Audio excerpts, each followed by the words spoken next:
యేసు ప్రభు దగ్గరికి వచ్చి ఆయన దేవుణ్ణి అడిగాడు, యేసు ప్రభుని అడిగాడు, అయ్యా నేను ఎవరిని ప్రేమించాలి, నా పొరుగువాడు ఎవడు, నేను ఎవరిని ప్రేమించాలి లోకంలో, నా పొరుగువారు ఎవరు అని యేసు ప్రభువు ఒక వ్యక్తి ప్రశ్నించాడు.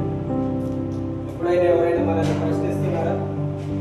ఎవరైనా మనల్ని ఏదైనా ప్రశ్నలు వేస్తుంటారు, అడుగుతుంటారు, జవాబులు చెప్తుంటారు. దేవుని గురించి ఎవరైనా అడుగుతారా? మిమ్మల్ని మనల్ని మా దేవుని గురించి ఏదైనా చెప్పు, నేను వింటా, దేవుడు ఏదైనా చేస్తాడా చెప్పండి నాకు అని మనల్ని ఎవరైనా ఆయన అడుగుతున్నారా? ఎవరు కూడా అడగట్లేదు. ఏమడుగుతారు లోకంలో? ఏం చేస్తున్నావు, ఏం తింటున్నావు, ఏం సంపాదించుకుంటున్నావు, మీకు వివాహమైందా, ఎంతమంది పిల్లలు, ఇవి అడుగుతున్నారు. నీ కుటుంబము ఎలా కట్టబడుతున్నది, నిన్ను ఎవరు పోషిస్తున్నారు, నువ్వెలా పోషించబడుతున్నావు, ఎవరు కూడా అడగరు. నీ కష్టము, నీ దుఃఖము, నీకేమైనా ఇబ్బంది ఉన్నదా, ఎవరు కూడా అడగరు. ఏదైనా అడిగినట్టయితే ఇవే నేను చెప్పినటువంటి అవి మాత్రమే అడిగి మనుషుల యొక్క హృదయాలని కృంగదీస్తూ ఉంటారు. ఈ లోకం ఎప్పుడు కూడా జ్ఞాపకం పెట్టుకోండి, ఒక వ్యక్తిని ఎలా చెడగొట్టాలి, లేదంటే ఒక వ్యక్తిని ఎలా పడద్రోయాలి. సైతాన్ యొక్క ముఖ్య ఉద్దేశం ఏంటిదంటే, సాతాన్ యొక్క ముఖ్య ఉద్దేశం ఏంటిదంటే, ఒక వ్యక్తిని ఎలా దేవుని నుండి దూరం చేయాలి, ఏ విధంగా అతని యొక్క వీక్నెస్, బలహీనత ఏంటిది, అతని యొక్క బలహీనత ఏంటిదో తెలుసుకొని ఆ బలహీనతతోటి అది ఆటాడుకుంటుంది. నీ యొక్క బలహీనత ఏంటిదో అది తెలుసుకొని దానితో ఎప్పుడు పదే పదే ఏ వ్యక్తి దగ్గరికి వెళ్ళినా నీ బలహీనతని ఎక్స్పోజ్ చేస్తుంటారు. కానీ యేసు ప్రభు ఎన్నడూ కూడా నీ బలహీనత ఏంటిది, నీ బలహీనత ఏంటిది, ఎందుకు ఇలా ఉన్నది నీ బలహీనత, నీ బలహీనత నువ్వు పాపిగా ఉన్నావు, నువ్వు దూరం వెళ్ళిపోని యేసు ప్రభు ఎన్నడూ కూడా మనల్ని త్రోసివేయడు. చాలా మంది లోకంలో ఎలా ఉంటారంటే, మనం మంచిగా డ్రెస్ మంచిగా మాట్లాడితే అందరేమో మన యొద్దకు వస్తుంటారు. నువ్వు నీట్గా ఉంటే, నువ్వు పొలైట్గా ఉంటే, మంచిగా ఉండి అబద్ధం చెప్తూ మోసం చేస్తూ అలాగ ఉన్నట్లయితే వాళ్ళందరికీ వాళ్ళు మంచి స్నేహితులుగా ఉంటారు. కానీ మనకు ఒకవేళ వాళ్ళు అనుకున్న విధంగా, వారి మనసులో అనుకున్న విధంగా మనం లేమనుకో, మన దగ్గర కూడా రాదు. కానీ బైబిల్లో యేసు ప్రభు దగ్గరికి వ్యభిచారం కలిగినటువంటి స్త్రీలు వచ్చినారు. వాళ్ళని పాపులు అని అన్నారు. పాపులు అని అంటే యేసు ప్రభు దగ్గరికి వచ్చినటువంటి పరిసయ్యులు, శాస్త్రులు, సదుకాయులు, జ్ఞానం కలిగినటువంటి వ్యక్తులందరూ యేసు ప్రభు చూసి ఏమన్నారంటే, అయ్యో ఏంటి మీ బోధకుడు ఇలా పాపులతోటి అపవిత్రులతోటి కలిసి కూర్చొని భోజనం చేస్తున్నాడు, ఏంటి ఇలా కలిసి భోజనం చేస్తున్నాడు. వాళ్ళకు ఒక ఆశ్చర్యం కలిగించింది ఆయన. మేమైతే ఎవరైనా అలాంటి వాళ్ళు ఉంటే వాళ్ళ దగ్గరికి కూడా వెళ్ళము, వాళ్ళ పక్కన కూడా కూర్చోము, వాళ్ళకు మాకు చాలా దూరం ఉంటుంది, వాళ్ళకు మాకు చాలా దూరం ఉంటుంది. కానీ యేసు ప్రభు వచ్చి వాళ్ళకు మాకు ఎలాంటి భేదం లేకుండా అందరిలో ఒకే దగ్గర కూర్చోబెట్టేసి, యేసు ప్రభు నీ జీవితంలో ఉన్నట్లయితే నువ్వు ఏదైతే తక్కువ నా జీవితంలో లేదనుకుంటున్నావో, ఎవరి ఎంతనైతే నేను బాగలేదనుకుంటున్నావో, యేసు ప్రభు ఏం చేస్తాడంటే ఆయన నీలోకి వచ్చి నీ జీవితంలో మార్చివేసి అందరితో ఈక్వల్ గా చేసేస్తాడు యేసయ్య. నీ జీవితాన్ని సంపూర్ణంగా మార్చివేసి అందరికి ఆశ్చర్యం కలిగిస్తాడు ఆయన. ఆయన ఏది చేసినా నీ జీవితంలో ఆశ్చర్యంగా ఉంటుంది. ఆయన చేసిన ఏదైనా ఆశ్చర్యంగా ఉంటుంది. యేసు ప్రభువుని వాళ్ళు అడుగుతున్నారు, పాపులు వీళ్ళు, మేమైతే వీళ్ళని దగ్గర కూడా రానియం, కానీ నువ్వైతే వాళ్ళతో కలిసి వాళ్ళు పెట్టింది తింటున్నావు. ఈ లోకంలో ఎవరైనా ఒకరు పాపాత్మురాలని తెలిస్తే లోకస్తులందరూ ఎలా కామెంట్ చేస్తారు? లోకంలో ఉన్న వాళ్ళందరూ ఏ విధంగా మాట్లాడతారు ఆమె గురించి? చాలా నీచంగా, అసహ్యంగా. లేదంటే ఒక వ్యక్తి అతడు తిరిగిపోతనుకోండి, అతని గురించి ఎలాగ మాట్లాడతారు, కానీ వాళ్ళని ఎలా బాగు చేద్దామని మాత్రం ఆలోచించరు. వాళ్ళ జీవితాలని ఎలా కట్టాలి ఆలోచించరు. ఎవరైనా ఒకరు వచ్చి, అమ్మా నీ జీవితం బాగాలేదు, నీ బ్రతుకు బాగలేదు, నువ్వు దేవుని నమ్ముకో, యేసు ప్రభు నీ జీవితంని మారుస్తాడని చెప్తే ఆమె ఒకవేళ వింటే, ఇన్ని రోజులు ఏ ఒక్కరు కూడా ఆమె దగ్గరికి వెళ్ళినటువంటి వ్యక్తులు వచ్చి యేసు ప్రభు దగ్గరికి వెళ్తున్నావు అంట, నువ్వు యేసయ్యని ఎందుకు అనుసరిస్తున్నావు అని చెప్పేసి ఆమెను చెడగొడటానికి ప్రయత్నిస్తారు తప్పే ఆమెని పాడైపోయిన తన జీవితాన్ని బాగు చేసుకునేవారు. అలా ఉంటారు ఈ లోకం. ఈ లోకం ఎలా ఉన్నదంటే చూడండి, ఒక మాట, ఈ లోకం అసలు ఎలా ఉన్నది? ఎఫెసీయులకు రాసిన పత్రిక 4వ అధ్యాయము, ఎఫెసీయులకు రాసిన పత్రిక 4వ అధ్యాయము 18వ వచనం.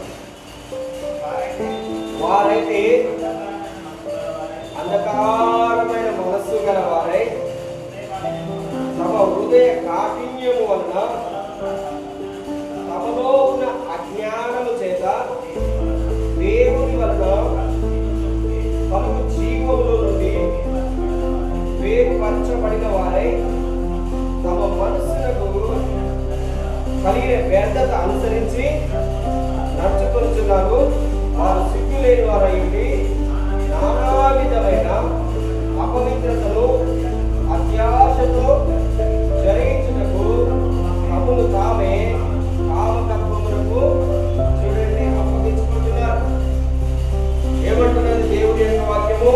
వారు ఎవరైతే పాడైపోయినటువంటి వ్యక్తులని బాగు చేద్దామని పోతే వాళ్ళు ఏం చేస్తున్నారు? వాళ్ళ యొక్క అంధకారమైన మనస్సు, నువ్వు ఏ స్థితిలో ఉన్నావు అదే స్థితిలో ఉండాలని కోరుకుంటుంది ఈ లోకము, ఈ ప్రపంచము, ఈ లోకము. మన పొరుగు వారు ఏం కోరుకుంటారంటే నువ్వు ఏ స్థితిలో ఉన్నావో అదే విధంగా ఉండాలి, కానీ నువ్వు పైకి ఎత్తొద్దు. నువ్వు ఒక మెట్టు ఎక్కినావంటే వాళ్ళ వెంటనే నిన్ను కిందికి లాగడానికి ప్రయత్నిస్తుంటారు. ప్రార్థనలో ఒక వ్యక్తి ఒక మెట్టు ఎక్కిన వాక్యం కొద్ది ఎక్కువ చదివినా, ఉపవాసం కొద్ది ఎక్కువ ఉన్నా కానీ వెంటనే వాళ్ళు ఏం చేస్తారు? నేను పడత్రోయాలని చూస్తుంటారు.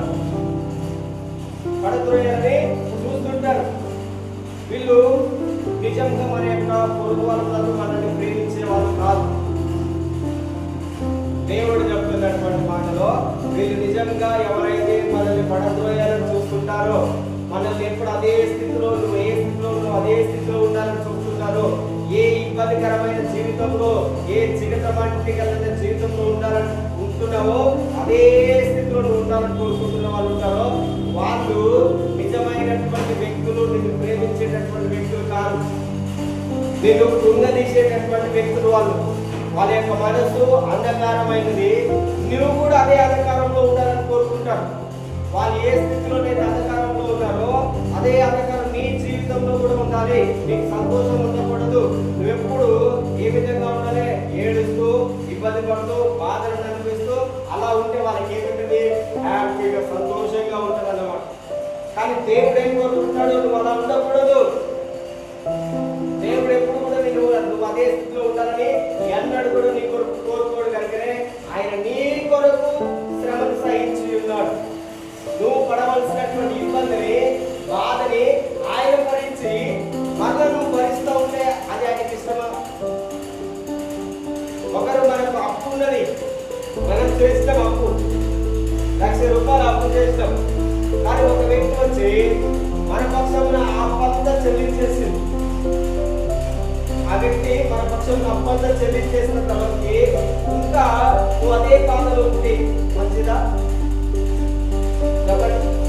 ఒక వ్యక్తిని అబద్ధం చెల్లించేసిన 1,00,000 రూపాయలు అంటే 1,00,000 రూపాయలు కట్టేసి నేను విడిపించిండు. విడిపించినాక కూడా నువ్వు అదే స్థితిలో ఉంటే నేను కట్టలేదు ఆయన అప్పుని, నేను ఇయ్యలేదు ఆ డబ్బులని అని చెప్పి నువ్వు ఇంకా అదే బాధలో అదే దుఃఖంలో ఉంటే ఎవరిది ఇక్కడ ఇబ్బంది, ఇక్కడ తప్పు? ఎవరికి జ్ఞానం లేదు?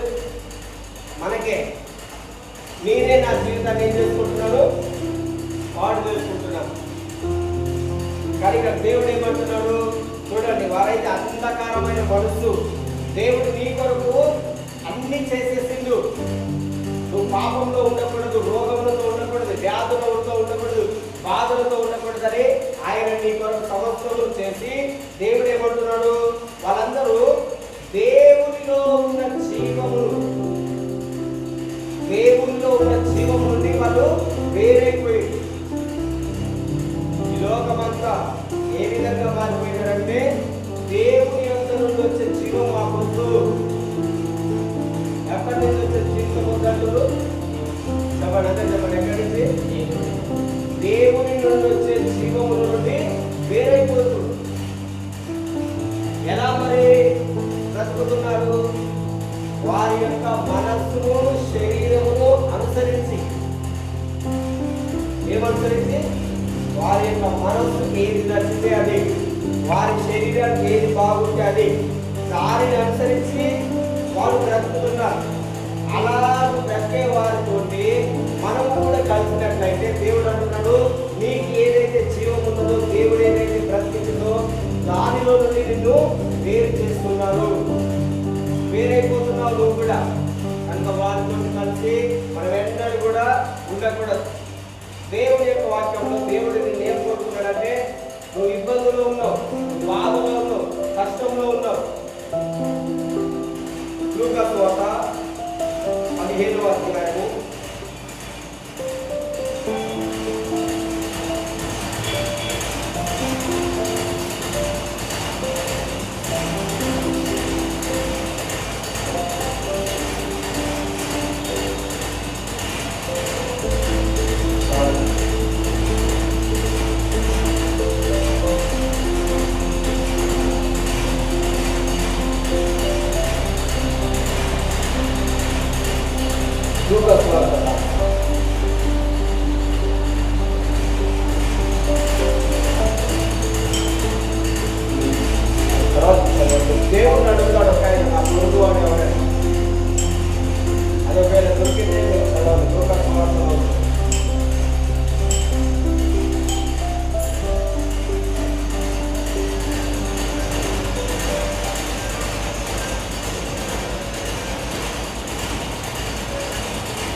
ఓకే.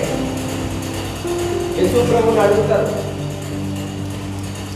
యేసు ప్రభువుని ఎవరు అడుగుతాడు? నా పొరుగువాడు ఎవరు అని.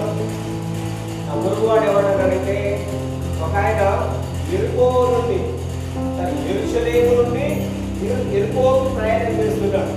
ఎక్కడి నుంచి చెప్పండి, చెప్పండి ఎక్కడి నుండి? యెరూషలేము నుండి ఎరుకో పట్టణం. యెరూషలేము అంటే ఎరు అంటే భూమి, షాలేం అంటే సమాధానం. చెప్పండి, జెరూసలేం అంటే అర్థం ఏంటిది? ఎరు అంటే భూమి, షాలేం అంటే సమాధానము. సమాధానం ఉన్నటువంటి స్థలములో నుండి ఎక్కడికి ప్రయాణం చేస్తున్నాడు ఆయన? ఎరుకో. ఎరుకో అంటే ఏంటిది? శపించబడినటువంటి పట్టణము. శపించబడినటువంటి స్థలం అంటే సమాధానాన్ని లేనటువంటి పట్టణం. ఎక్కడి నుండి ఎక్కడికి వెళ్తున్నాడు? సంతోషము, ఆనందము, జీవము కలిగినటువంటి ఆ దేశంలో నుండి సమాధానం లేనటువంటి పట్టణంలోనికి వెళ్తున్నారు. ఏ విధంగానైతే నయోమి తన యొక్క భర్త, తన యొక్క పిల్లలను తీసుకొని యెరూషలేములో నుండి మోయాబు దేశంలోకి వెళ్ళినట్టుగా ఒక వ్యక్తి వెళ్తున్నాడు. యెరూషలేము నుండి యెరికోకు వెళ్ళినప్పుడు ఆయన యొక్క పరిస్థితి ఏంటంటే దేవుణ్ణి విడిచిపెట్టేసాడు. ఎవరిని విడిచిపెట్టాడు? దేవుణ్ణి విడిచిపెట్టాడు. దేవుడి మందిరాన్ని విడిచిపెట్టాడు. దేవుడిచ్చే ఆనందమును విడిచిపెట్టి నాకు అన్ని బాగున్నాయని చెప్పేసి ఆయన ఏం చేసాడు? పాడైపోయినటువంటి స్థలంలోనికి ప్రయాణం చేస్తుంటే మార్గ మధ్యంలోనే దొంగలు వచ్చి అతనిని కొట్టి అతని దగ్గర ఉన్న ఆస్తి అంతా లాగేసుకొని అతని దగ్గర ఉన్న సమస్తము తీసేసుకొని కొర ప్రాణంతో విడిచిపెట్టి వెళ్ళిపోయాడు. ఎలాంటి దాంతో? కొర ప్రాణంతో అతని దగ్గర ఉన్నటువంటి సమస్తము దొంగిలించారు. ఈ లోకం కూడా అంటే సమాధానకరమైన స్థితిలో ఉంటే వద్దురా అపవిత్రమైన స్థలములోకి వెళ్దామని తీసుకెళ్ళి మధ్యలో నిన్ను విడిచిపెడతారు. మధ్యలో వదిలేస్తే దొంగలు సైతాన్ వచ్చి నిన్ను పట్టి పీడిస్తుంటది. నీ శరీరాన్ని, నీ ఆరోగ్యంని, నీ మనస్సుని, నీ ప్రశాంతతని అంతటి దొంగిలించేస్తుంటదని.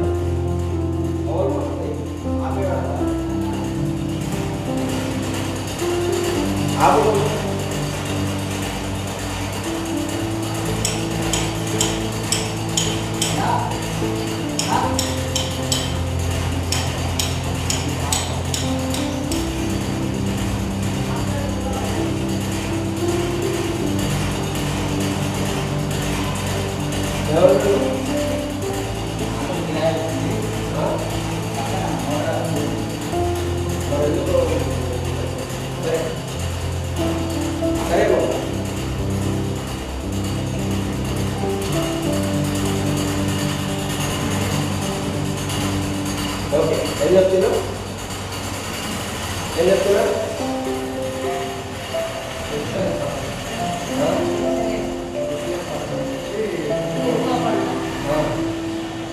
ఓకే, ఎక్కువ చెప్తున్నా. నెక్స్ట్ మర్చిపోకుండా జాగ్రత్తగా యెరూషలేము నుండి ఎరుకోకు వెళ్తున్నప్పుడు ఆయన అన్ని సమకూర్చుకొని దేవుడు ఇచ్చిన సమస్తమును సమకూర్చుకుని ఎక్కడికి వెళ్తున్నాడు? పాడైపోయిన స్థలంలోనికి వెళ్తున్నాడు. పనికిరాని స్థలంలోనికి వెళ్తుంటే దారి మధ్యలో దొంగలు వచ్చి ఆయన అంతా ఏం చేస్తారు? దోచుకొని చివరి ప్రాణం ఎప్పుడైతే ఉంటుందో అప్పుడు విడిచిపెడుతున్నారు. అదే విధంగా ఈ లోకస్తులు కూడా ఏం చేస్తారంటే నీ దగ్గర ఏదైతే ఆనందము, సంతోషము, మంచి ఏదైతే ఉంటుందో అదంతా నీ దగ్గర ఉన్నప్పుడు మనం అక్కడేద్దాం ఇక్కడేద్దాం అని తీసుకెళ్ళి మనల్ని మధ్యలో తీసుకెళ్తారు. మన దగ్గర ఉన్నదంతా ఖర్చు పెట్టేస్తారు. మన దగ్గర ఉన్న సంతోషం అంతా తీసేసుకుంటారు. మన దగ్గర ఉన్న సమస్తమును ఖర్చు పెట్టేసి ఇక అంతా అయిపోయి నీ దగ్గర ఏం లేదన్నప్పుడు ఏం చేస్తారు? నీ దగ్గర ఆరోగ్యం కోల్పోతాం. యోబును చూడండి, తన భార్య ఏం చేసినది? యోబు యొక్క స్నేహితులను చూడండి, యోబు యొక్క బంధువులను చూడండి. యోబు మంచిగా ఆనందంగా దేవుడు ఇచ్చిన సమస్తము తన దగ్గర ఉన్నప్పుడు యోబు చుట్టూ ఎప్పుడు చూసినా ఎవరున్నారు? బంధువులు, స్నేహితులు, పిల్లలు. వాళ్ళ పిల్లలు పోయారు, వారి కుమార్తెలు చనిపోయినప్పుడు ఇక ఎవరు కూడా తన దగ్గరికి రావట్లేదు. ఇప్పటికీ తనకు అనారోగ్యం వచ్చింది. ఆ అనారోగ్యం వచ్చింది, దుర్వాసన వస్తుంటే అందరూ మధ్యలోనే పొర ప్రాణంతో ఉన్నాడు. ఇప్పుడు ఆయన సైతాన్ వచ్చి ఆయనని బాగా పీడించింది. పొర ప్రాణంతో ఉన్నప్పుడు అందరూ ఏం చేసినారు? విడిచిపెట్టి దూరం వెళ్ళిపోయారు. చివరికి తను చేసుకున్నటువంటి భార్య కూడా ఏమంటుంది? ఇంకా ఎంతకాలం దేవుడు దేవుడు దేవుడు దేవుడు అని దేవుని మీదనే నమ్మకం ఉంచుతావు? దేవుని విడిచిపెట్టి దేవుని దూషించి దూరమైగా వెళ్ళిపోవాలి. ఏమని సలహా ఇస్తున్నామే? సలహా ఇస్తున్నది, ఉచిత సలహా. ఏమని చెప్తున్నది? దేవుడు ఇంకేం చేస్తాడు నీకు? ఇంకా అయ్యి అంత అయిపోయింది, ఇంక పో, ఎందుకు ఇంకా దేవుడిని అంటున్నావు అన్నాడు. ఆయన అన్నాడు, దేవుడు నాకు ఆరోగ్యం ఇచ్చినప్పుడే నాకు దేవుడు కాదు. మీరందరూ నన్ను విడిచిపెట్టి వెళ్ళిపోవచ్చు, దేవుడు నాకు ఈ అనారోగ్యం ఇచ్చినా కూడా ఆయన దేవుడే, ఆయన నాకు దేవుడే. హల్లెలూయా. అందుకని ఆయన ఏమన్నాడు, దేవుడే ఇచ్చిండు, దేవుడే తీసుకుంటు. నేనేమన్నా చేసుకున్నానా, నేనేమన్నా తెచ్చుకున్నానా? అందరూ అన్నారు ఆయన్ని. అందరూ ఏమన్నారు తెలుసా, ఏయ్ నువ్వు పాపం చేసినావు, అందుకనే నీకు ఈ రకమైన శిక్ష.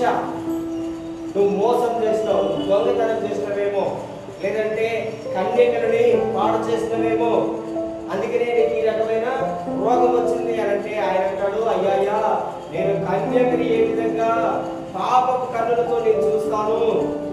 ఒకవేళ చూస్తే పరమందున్న దేవుని ఆజ్ఞ నా విషయంలో ఏమైతుంది అని చెప్పి తన యొక్క సాక్ష్యం చెప్పిండు, తన యొక్క సాక్ష్యం చెప్పిండు. కానీ మధ్యలోనే అందరూ ఏం చేసినారు, విడిచిపెట్టి వెళ్ళిపోయారు. అదే విధంగా ఈ ప్రయాణం చేస్తున్నటువంటి వ్యక్తిని కూడా ఏం చేసినారు, వాళ్ళు కొట్టి పడేసి విడిచిపెట్టి వెళ్ళిపోయారు. విడిచిపెట్టి వెళ్ళిపోయినప్పుడు ఆ దారిలో వస్తున్నారు ముగ్గురు వ్యక్తులు.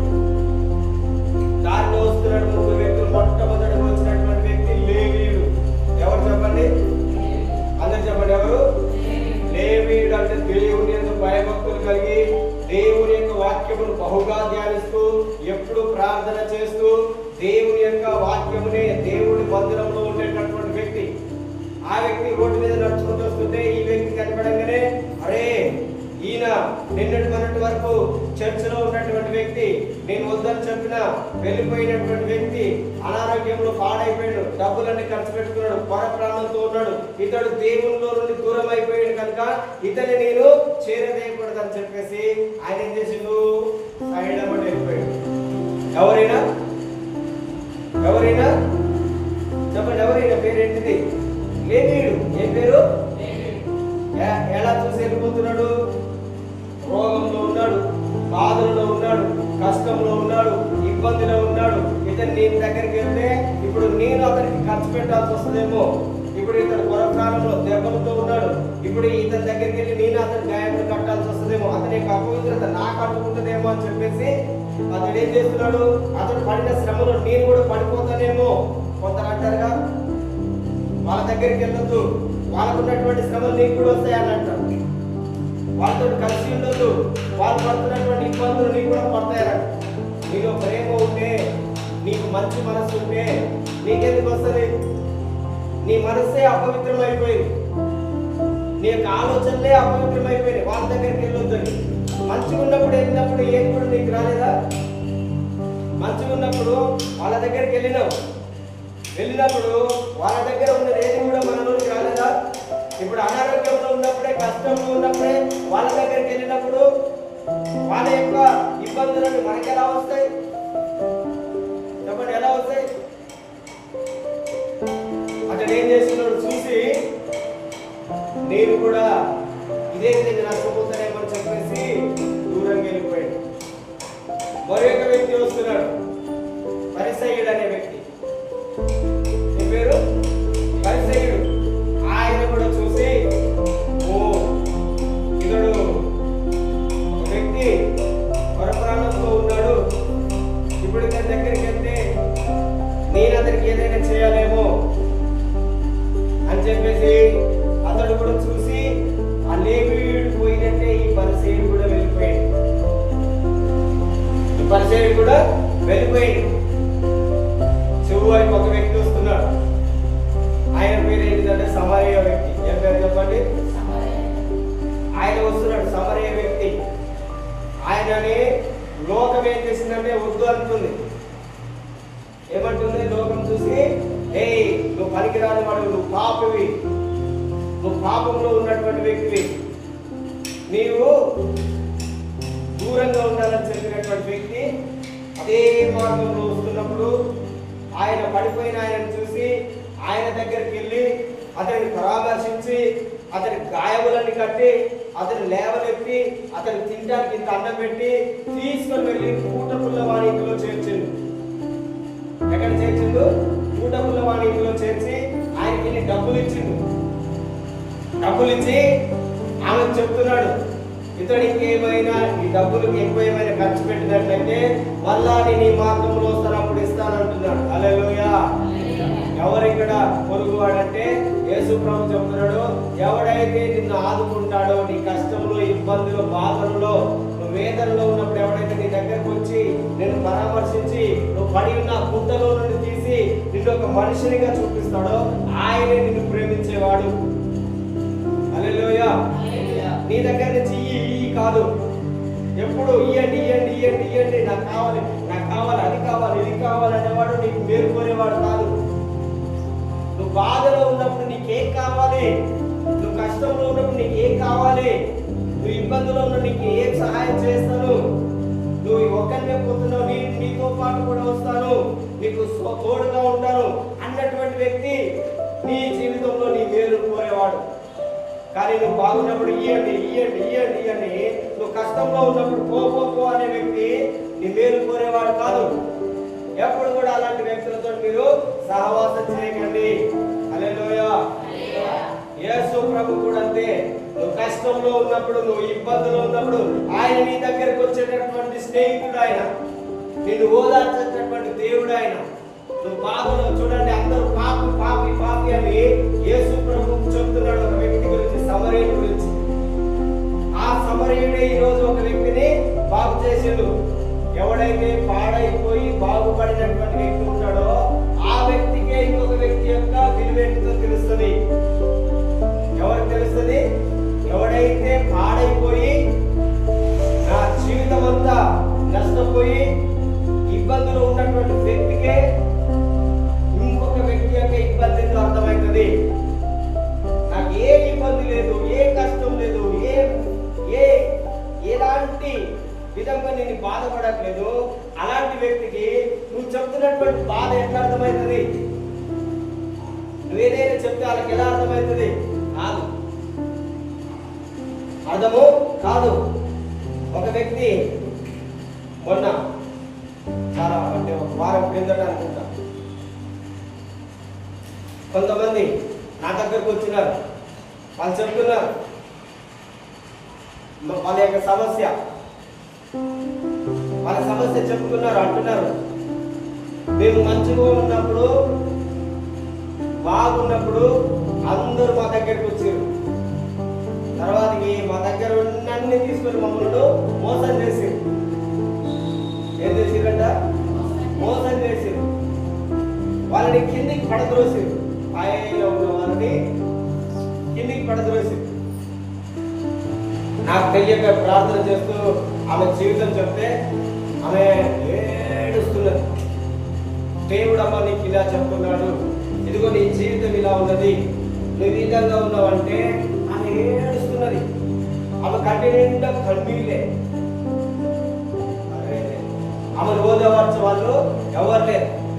ఆమె చెప్తున్నది, ప్రతి నెల నేను 3,70,000 కట్టాల్సి వస్తుంది. ఎంత? 3,70,000 ఈఎంఐ. ఒక్కరోజు మైనస్ అయినా మాకు చెక్ బౌన్స్ వేస్తాం, దానికి మేము పెనాల్టీ కట్టాల్సి వస్తుంది. అమంటుంది మేము తిన్నా తినకపోయినా ప్రతి నెల ఈ 3,70,000 మాత్రం మేము చేయాల్సిందే. ఎందుకు? మాకు ఇంతకుముందు ఏమి ఇలాంటి కష్టములు నష్టములు ఏం లేకుండే, నేను హ్యాపీగా సంతోషంగా ఉండేటటువంటి మా జీవితంని ఏం చేసారు? మోసం చేసి ఇదిగో నమ్మి తెలియక ఇప్పుడు నెల కడుతున్నాం. వాళ్ళలో ఇప్పుడు ఒక్కరు కూడా మా దగ్గరికి రావట్లేదు, ఏ ఒక్కరు కూడా మాకేమి ఇస్తలేరు. అంటే వాళ్ళు ఇవ్వాలని కాదు, కానీ మమ్మల్ని ఓదార్చడానికి కూడా రావట్లేదు. మేము బాగున్నప్పుడు అందరూ మా దగ్గరికి వచ్చినారు, ఇదిగో మేము ఈ కష్టంలో ఉంటే మేమేదైనా అడుగుతామేమో అని. ఏమంటారు వాళ్ళు? మేమేదైనా వాళ్ళని అడుగుతామేమో అని మా దగ్గరికే రావట్లేదు, వాళ్ళ దగ్గరికి కూడా రావట్లేదు. ఇలా ఉంటది. అని దేవుడిని నమ్మిన వారిని ఆయన ఎన్నడూ కూడా మోసం చేయడు. హల్లెలూయా. నువ్వు దేవుని నమ్ము, దేవుని దగ్గర నుంచి ఎప్పుడు కూడా వెళ్ళిపోవద్దు. దేవునికి ఎప్పుడు కూడా మనము దూరం కావద్దు. ఏ రోజైతే నువ్వు దూరం అవుతావో ఆ రోజే నీ యొక్క బ్రతుకు అనేది పాడైపోతున్నట్టు అని అర్థము. ఒక వ్యక్తి యొక్క కుమారుడు, మనం ఇంత ముందుకే 15వ అధ్యాయంలో చూస్తాం. ఒక వ్యక్తి కుమారుడు, ఇద్దరు కుమారుడు ఉంటారు ఆయనకి. ఇద్దరు కుమారులలో ఒక చిన్న కుమారుడు ఏం చేస్తాడంటే, అయ్యా నా యొక్క ఆస్తి నువ్వేదైతే సంపాదించిందో దానిలో నా సగభాగం నాకు ఇచ్చేయి, నా సగభాగము నాకు ఇచ్చేయి, నేను నా అంతటా నేనే బ్రతుకుతాను, నా సొంతంగా నేనే బ్రతుకుతాను అన్నాడు. ఆ తండ్రి ఏం చేసిండు, కాదనక తనకు రావాల్సిన వాటంతా ఇచ్చేస్తే అతడు వెళ్ళి ఎవరు చెప్పేవారు లేక తన ఇష్టం వచ్చిన విధంగా డబ్బులన్నీ ఖర్చు పెట్టేసి చివరికి పందుల దగ్గర పొట్టు తినుకుంటూ బ్రతుకుతున్నాడు. ఒకప్పుడు ఆయన దగ్గర ఎంతో మంది పని వాళ్ళు, ఆయన చెప్పింది చేసేటటువంటి వ్యక్తి ఈరోజు ఒక్కరోజు తినడానికి ఆ పందులను మేపుతూ పందులు తినేటటువంటి పొట్టును తినుకుంటా బ్రతకాల్సి వస్తుంది. తండ్రిని, దేవుని విడిచిపెట్టిపోయాడు. తండ్రి అంటే ఇక్కడ దేవుడు. దేవుని విడిచిపెట్టి వెళ్ళిపోతే అతని యొక్క జీవితము పందుల దగ్గర పందుల పొట్టు తినేటటువంటి జీవితంగా మారింది. ఈ లోకంలో మనం ఏదైనా విడిచిపెట్టండి, కానీ దేవుడిని మాత్రము ఎన్నడూ కూడా మర్చిపోవద్దు. ఏ రోజు కూడా, ఏ క్షణం కూడా, ఒక రాత్రి కూడా, ఒక పగలు కూడా మర్చిపోకుండా ఆయన జ్ఞాపకం చేసుకుంటే ఆయన నిన్ను ఎప్పుడు కూడా ఉన్నత స్థితిలో ఉంచుతాడు. హల్లెలూయా, చెప్పండి హల్లెలూయా. దేవుడు ఎప్పుడు కూడా నిన్ను ఏ స్థితిలో ఉంచుతాడు? ఉన్నతమైన స్థితిలో, గొప్ప స్థితిలో ఉంచుతాడు. కనుకనే ప్రతిరోజు మీరు చెప్పండి, నేను దేవునిలో ఉన్నాను, దేవుడు నాలో ఉన్నాడు, నేను క్రీస్తులో ఉన్నాను, క్రీస్తు నాలో ఉన్నాడు, నేను నూతన సృష్టిని, నా యొక్క పాత జీవితం అంతా గతించిపోయింది. ఏం చెప్పాలి? పాత జీవితం అంతా ఏమైపోయింది? గతించిపోయింది. నా యొక్క పాత మనసు, పాత ఆలోచనలు, పాత తలంపులు అవన్నీ గతించిపోయినాయి. ఇప్పుడు నేను క్రీస్తులో నూతనంగా క్రీస్తులో ఉన్నాను, నేను క్రీస్తు నాలో ఉన్నాడు, నేను క్రీస్తులో ఉన్నాను. కనుక నా జీవితం ఎప్పుడు పైకి పైకి పైకి ఎదుగుతుంది, కానీ కిందికి కిందికి రాదు. యోబు గ్రంథం 8వ అధ్యాయం 7వ వచనం చదవండి. యోబు 8వ అధ్యాయం 7వ వచనం. ఇది మీ అందరికీ ప్రవచనం. యోబు గ్రంథం 8వ అధ్యాయం 7వ వచనం.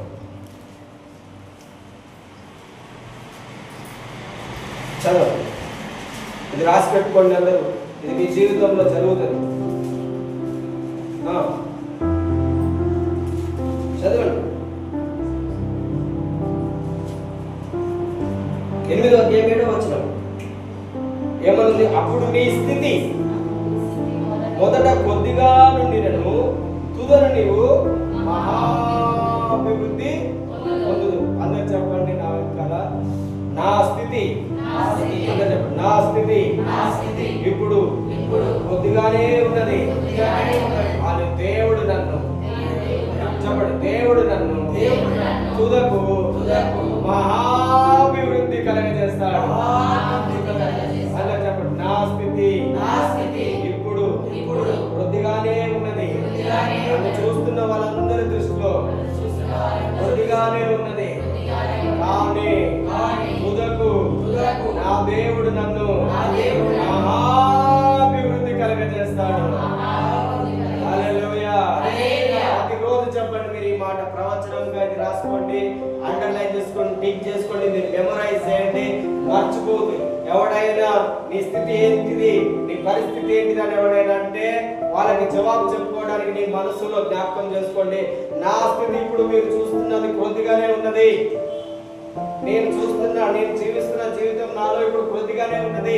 ఓకే, నేను కాదనట్లేను, కానీ నా దేవుడు గొప్పవాడు, నా దేవుడు ఐశ్వర్యవంతుడు, నా దేవుడి దగ్గర రహస్యమైనటువంటి ధనం ఉన్నది. హల్లెలూయా. ఆయన అది నాకు ఇస్తున్నాడు. హల్లెలూయా. చెప్పాలి, విశ్వాసంతో చెప్పాలి. నా దేవుడు. చదవండి అందరూ యెషయా గ్రంథము 45వ అధ్యాయము 2వ వచనం చదవండి. యెషయా గ్రంథం 45వ అధ్యాయము 2వ వచనం. నేను నీకు ముందుగా పోవచ్చు మెట్టగా ఉన్న స్థలములను సరాలము చేసేదను.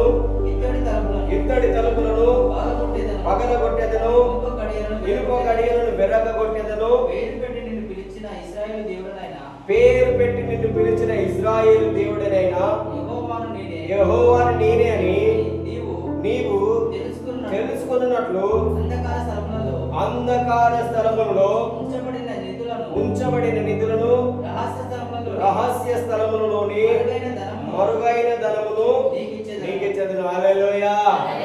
దేవుడు ఏమంటున్నాడు చెప్పాలి, ఈ వాక్యము జ్ఞాపకం చేసుకోండి. నా స్థితి ఇప్పుడు కొద్దిగానే ఉన్నది, కానీ నా దేవుడు తుదక నన్ను మహాభివృద్ధిని కలగజేస్తాడు. ఎలా కలగజేస్తాడు? నిన్ను నువ్వు చూసుకున్నా కూడా నేను మహాభివృద్ధి కాలేదు.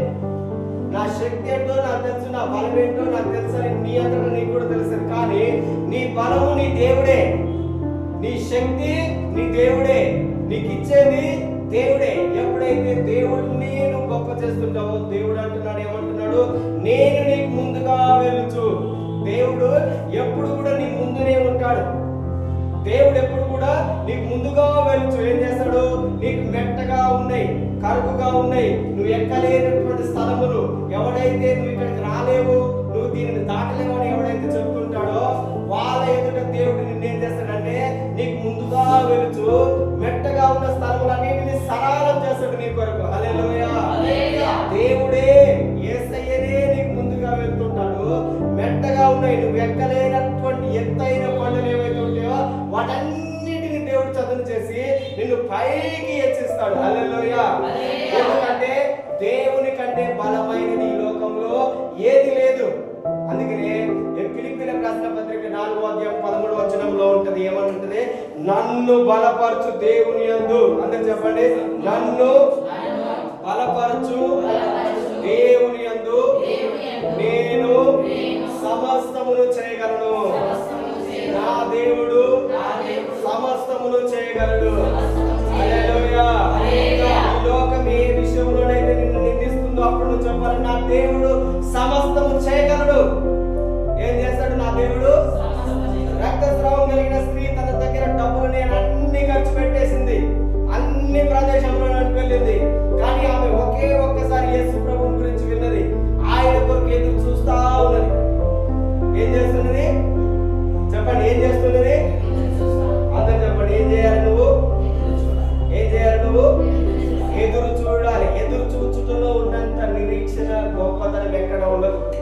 ఎవరైతే యెహోవా కొరకు ఎదురు చూస్తారో, దేవుని యొక్క వాక్యంలో ఉంది, ఎవడైతే యెహోవా కొరకు ఎదురు చూస్తాడో, యెహోవా కొరకు కనిపెట్టుకుంటాడో, దేవుడే నా జీవితాన్ని బాగు చేయాలి, దేవుడే నన్ను రక్షించాలి, దేవుడే నాకు సహాయం చేయాలని ఎవడైతే అని అలాగే ఎదురు చూస్తుంటాడో వారి జీవితంలో దేవుడు అంటున్నాడు, పక్షిరాజు లాంటి యవ్వన బలము, పక్షిరాజు లాంటి యవ్వన శక్తిని దేవుడు ఆయనకి ఇస్తాడంట. హల్లెలూయా. హల్లెలూయా. ఎదురు చూచుటంటే అర్థం ఏంటో తెలుసా?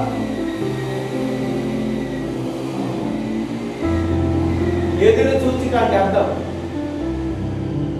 ఎదురు చూచుట అంటే మీరు ఎప్పుడు మర్చిపోదు, ఎదురు చూచుట, దేవుని కొరకు ఎదురు చూచుట. ఎదురు చూచుట అనే పదానికి మీనింగ్ ఎక్కడి నుండి వచ్చిందంటే కావా. చెప్పండి, ఏంటిది అది?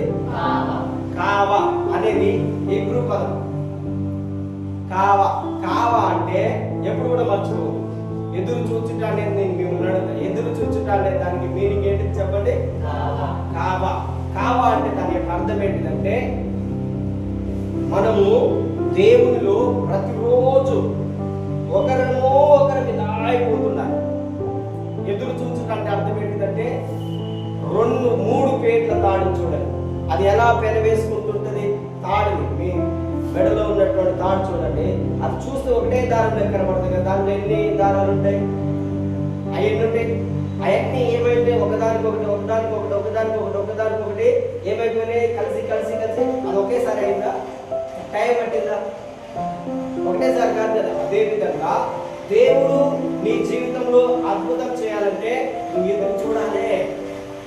ఎదురు చూడాలి. దేవుని గురించి విన్నావు, యేసు ప్రభువు గురించి విన్నావు, నా దేవుడు నా జీవితంలో గొప్ప కార్యం చేస్తున్నాడు. నువ్వు రెగ్యులర్ గా చెప్పాలి, నా దేవుడు అద్భుతం చేస్తున్నాడు, నా దేవుడు నా జీవితాన్ని మార్చేస్తున్నాడు. నేను ఇప్పుడు ఉన్నట్టు రేపు ఉండను, రేపటి దినమున నా జీవితము మారిపోతున్నది, దేవుడు నా జీవితాన్ని మారుస్తున్నాడు. 10 మందికి చెప్పండి ఇదే విధంగా, దేవుడు ఈ రోజు చూసినది రేపటి నా జీవితంలో ఉండదు.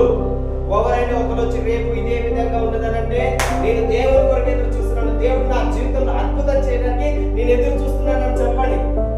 హల్లెలూయా. నిట్ టుగెదర్, ఒకరితో ఒకరము పెనవేసుకోవడం, ఎదురు చూడడం అంటే ఏంటంటే నేను దేవునిలో, దేవుడు నాలో, నేను దేవునిలో, దేవుడు నాలో, ఒకరిలో ఒకరిని ఏమైతున్నాము, కలిసిపోతున్నాం, పెనవేసుకుంటున్నాం. ఏం చేస్తున్నాము? పెనవేసుకుంటున్నాం. Knit together. నీ స్థితి ఇప్పుడు కొద్దిగానే ఉండొచ్చు, నీ పరిస్థితి ఇప్పుడు తక్కువగానే ఉండొచ్చు, కానీ నువ్వు దేవునిలో ఏకమైతున్నప్పుడు, చూడండి మనం చదివినటువంటి యోబు గ్రంథంలో ఎలా నువ్వు మహాభివృద్ధి చెందుతావు అనేది దేవుడు అక్కడ చెప్పి ఉన్నాడు. 8వ అధ్యాయము, అదే 8వ అధ్యాయం చదవండి. 8వ అధ్యాయము 5వ వచనం. నువ్వు జాగ్రత్తగా దేవుని వెతికిన ఎడల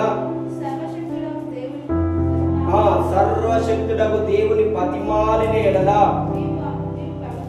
నీవు పవిత్రుడవై యథార్థవంతుడమైన ఎడల నిశ్చయముగా ఆయన యందు శ్రద్ధ నిలిపి నీ నీతికి తగినట్టుగా నీ నివాస స్థలమును వర్ధిల్ల చేయును.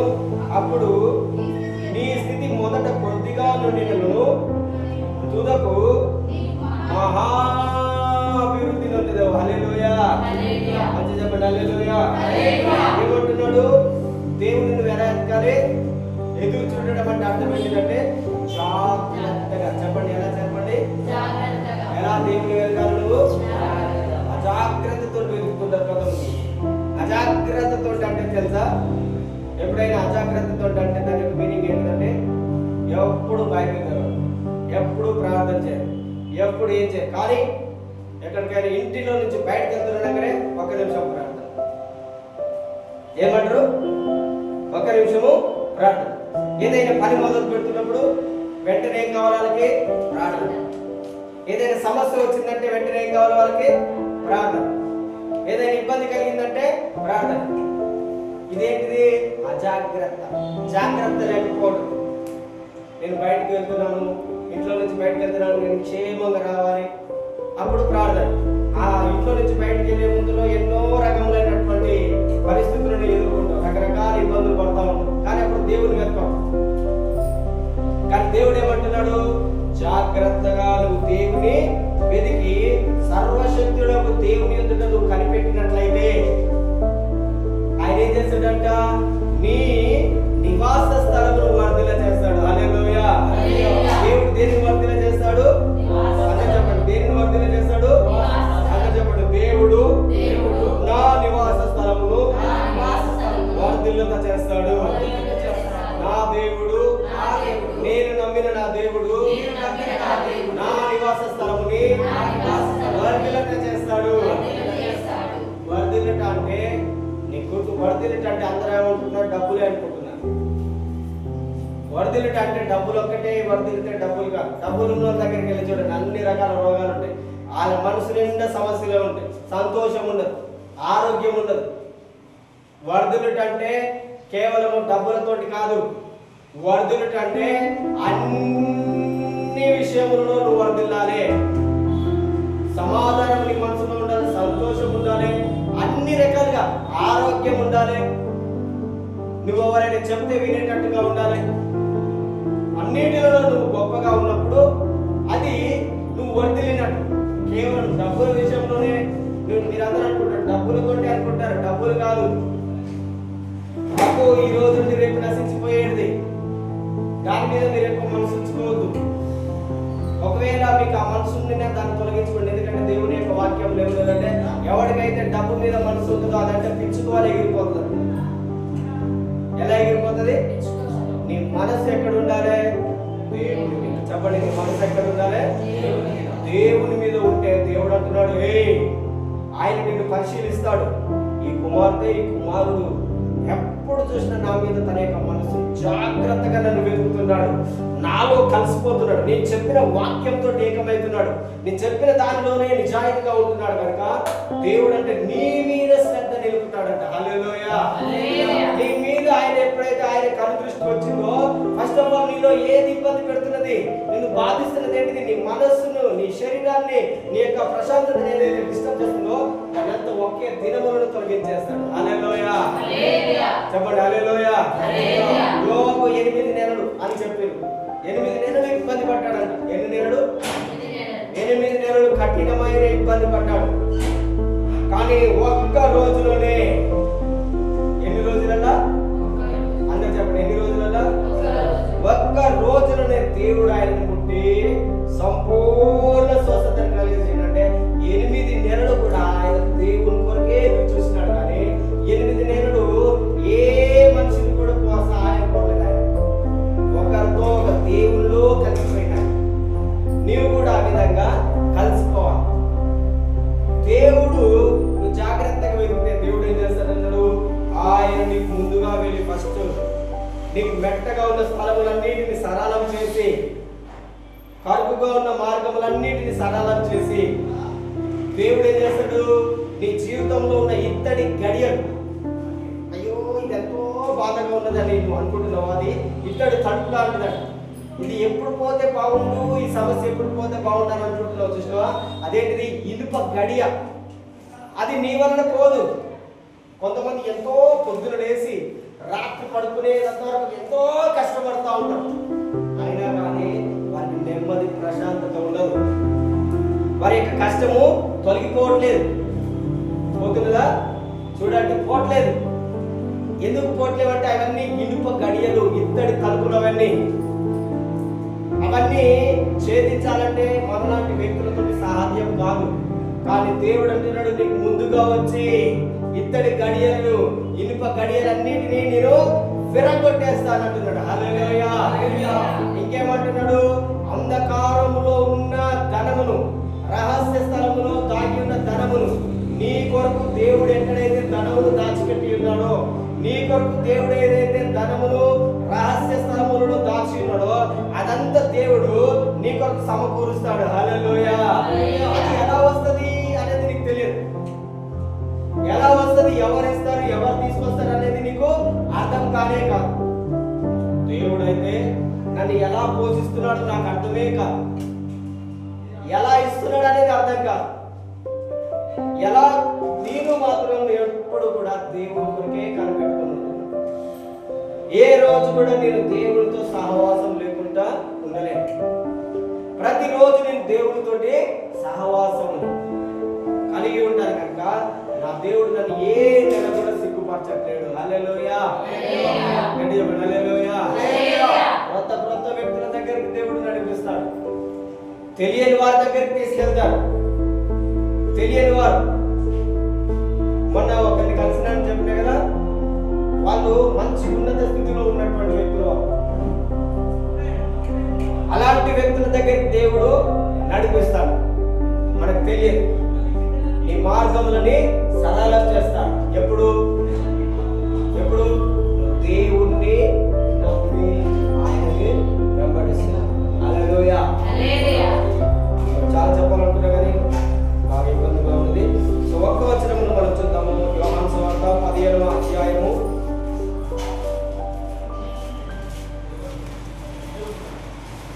17వ అధ్యాయము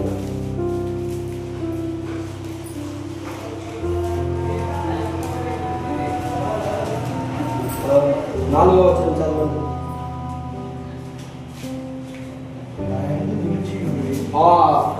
దేవుడు ఏమంటున్నాడు? నాయందు నిలిచి ఉండుడి, నీ యందు నేను. ఫస్ట్ దేవుడు నిన్నేమంటున్నాడు?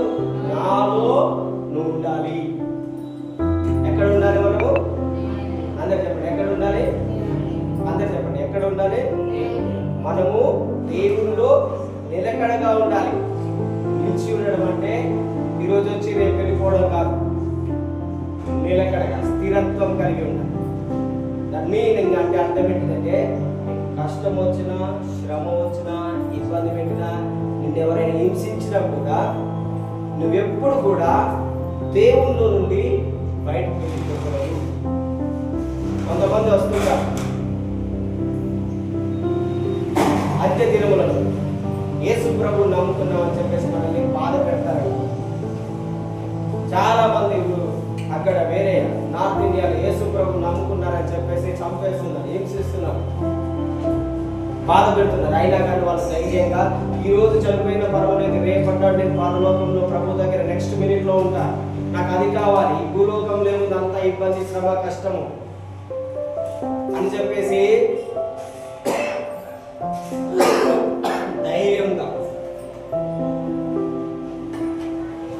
ధైర్యంగా దేవుని ఒప్పుకుంటున్నాం. అలాగా మనము వాళ్ళ యొక్క క్రియలను చూసి మనం ఆ విధంగా నిలిచి ఉండాలి. హల్లెలూయా. ఏమంటున్నాడు దేవుడు? నా యందు మీరు నిలిచి ఉండండి, అప్పుడు నేను మీలో నిలిచి ఉంటాను. ఆయనలో నిలిచి ఉండడం అంటే అర్థం ఏంటంటే దేవుడు ఏదైతే మాట చెప్పిందో ఆ మాటలో నువ్వు నిలబడటము. ఈరోజు నేను చెప్పిన మాటలు ఏంటి? మీరు దేవుని శ్రద్ధగా వెతకాలి, జాగ్రత్తగా వెతికితే నీ పరిస్థితి ఇప్పుడు కొద్దిగా ఉన్నా తుదకు నువ్వు మహాభివృద్ధి పొందుతావు. హల్లెలూయా. అది నేను మీకు చెప్పాను.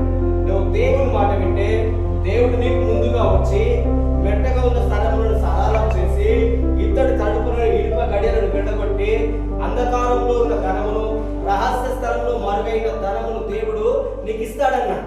ఈ రెండు మాటలు మీరు నమ్మాలి. ఆయనలో నిలిచి ఉండడం అంటే ఇది చెప్పాలి. దేవుడు నాకు ఇది చెప్పి ఉన్నాడు, దేవుడు నాకు ఈ మాట నాకు ముందుగా వెళ్తానన్నాడు, నేను దేవుడిని జాగ్రత్తగా వెళ్తున్నాను. ఇంకొక మాట చెప్పిండు, నేను దేవుల్లో కలిసిపోవాలి, దేవుల్లో నేను పెరవేసుకోవాలి, నేను యెహోవా కొరకు ఎదురు చూడాలి, అప్పుడు నా యొక్క బలము అధికమవుతుందంట. నూతన పక్షిరాజు వలె యవన బలం పొందుకుంటాను నేను, నా బలహీనత, నా అనారోగ్యం, నా సమస్యలన్నీ వెళ్ళిపోతాయి అన్నాడు. దేవుడు చెప్తున్నాడు, ఈ మాటలో నువ్వు నిలిచి ఉండాలి. హల్లెలూయా. ఆయనలో నిలిచి ఉండటం అంటే దాని యొక్క అర్థం ఏంటంటే ఆయన ఏదైతే మాట చెప్పిండో దానిలో మీరు నిలబడాలి. అప్పుడు దేవుడు ఏమంటున్నాడు? మీరు నా మాట విని మీరు నిలబడ్డారు, ఇప్పుడు నేనేం చేస్తాను? నువ్వు నా మాట విన్నందుకు నేను కూడా వచ్చి నీలో నేను నిలిచి ఉంటాను. హల్లెలూయా. ఇప్పుడు చెప్తారు చాలా మంది, నువ్వు నా మాట విన్నా వరకు నేను నీ పక్షంలో ఉన్నానంటారు. అంటే రాడరా గొడవలలో, ఇబ్బందులలో అతడు నా మాట విన్నాడు, అతడు నీ చెప్పింది చేసింది కనుక నేను అతని పక్షమున ఉంటాను. అదేవిధంగా దేవుడు కూడా ఏమంటున్నాడు? నేను నీకు ఏదైతే చెప్పినానో, ఏదైతే మాట చెప్పినానో ఆ మాటలో నువ్వు నిలిచి ఉంటే నేను నీలో నిలిచి ఉంటాను. హల్లెలూయా. నెక్స్ట్ వర్డ్ ఏమంటున్నాడు? ఒకవేళ నువ్వు దేవుని మాట విని దేవునిలో నిలిచి ఉంటే, దేవుడు నీలోకి వచ్చి నిలిచి ఉంటే, 7వ వచనం చదవండి.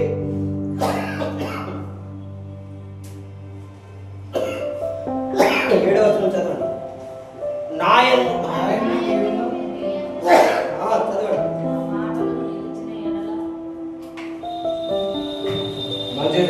నాయందు మీరును మీ యందు నా మాటలను నిలిచి ఉండిన యెడల మీకేది ఇష్టమో అడుగుడి, అది మీకు అనుగ్రహింపబడును. మీరు బహుగా ఫలించటం వలన నా తండ్రి. చూడండి ఏమంటున్నాడు యేసయ్య? మీరు నాయందు మీరును మీ యందు నా మాటలు ఉండాలి. ఏముండాలి చెప్పండి? ఏముండాలి మనలో? చెప్పండి, గట్టి చెప్పండి. ఏముండాలి మనలో? దేవుని మాటలు. మనం ఎక్కడ ఉండాలి? దేవుని మాటలు ఎక్కడ ఉండాలి? మనం ఎక్కడ ఉండాలి? దేవునిలో. దేవుని మాటలు ఎక్కడ ఉండాలి? మనలో ఉన్నప్పుడు దేవుడు నీకేది కావాలి? ఎవరు అడుగుతున్నారు నిన్ను? ఎవరు అడుగుతున్నారు చెప్పండి? మళ్ళీ చెప్పండి, గట్టి చెప్పండి. ఎవరు అడుగుతున్నారు? దేవుడే నిన్ను అడుగుతున్నాడు. యేసు ప్రభువే నిన్ను, అమ్మ నీకేం కావాలి? అన్న నీకేం కావాలి?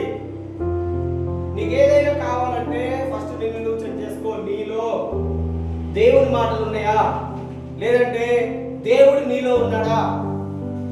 దేవుని మాటలు నీలో ఉండాలి.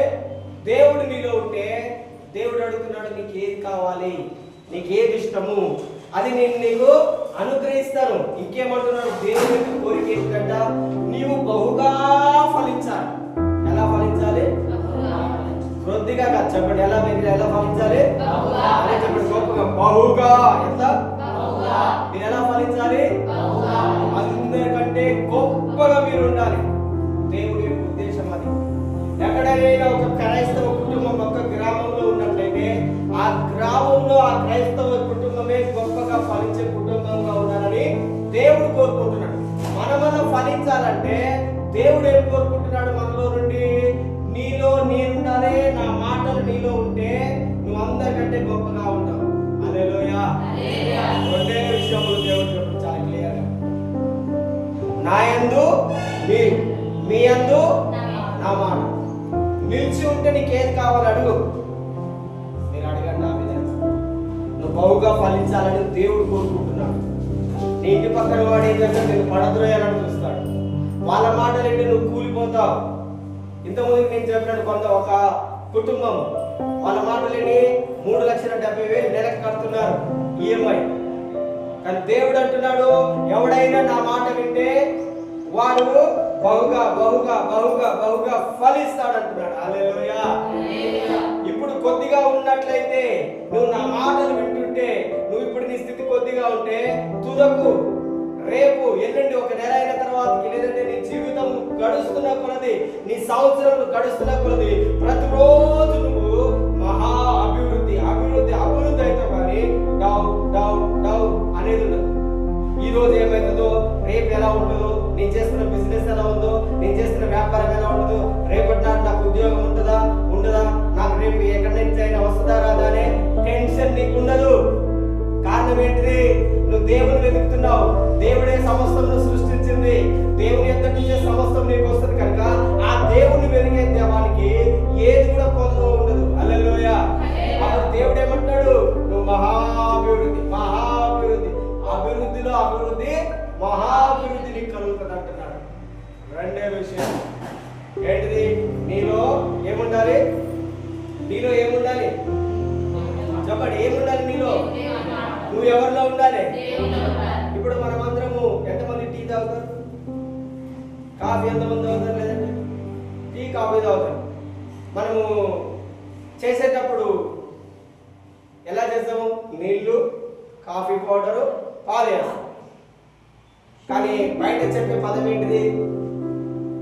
నాకు ఛాయ్ కావాలంటే, అమ్మ కొంచెం చక్కెర, కొంచెం టీ పొడి, కొన్ని నీళ్లు, కొన్ని పాలు పోసి ఏమంటారు? ఏమంటాం? ఒకే వాడు ఏంటిది? చాయ్. అనగానే ఏం చేస్తారు వాళ్ళు? అన్ని ఏం చేస్తారు? మిక్స్ అయిపోతారు.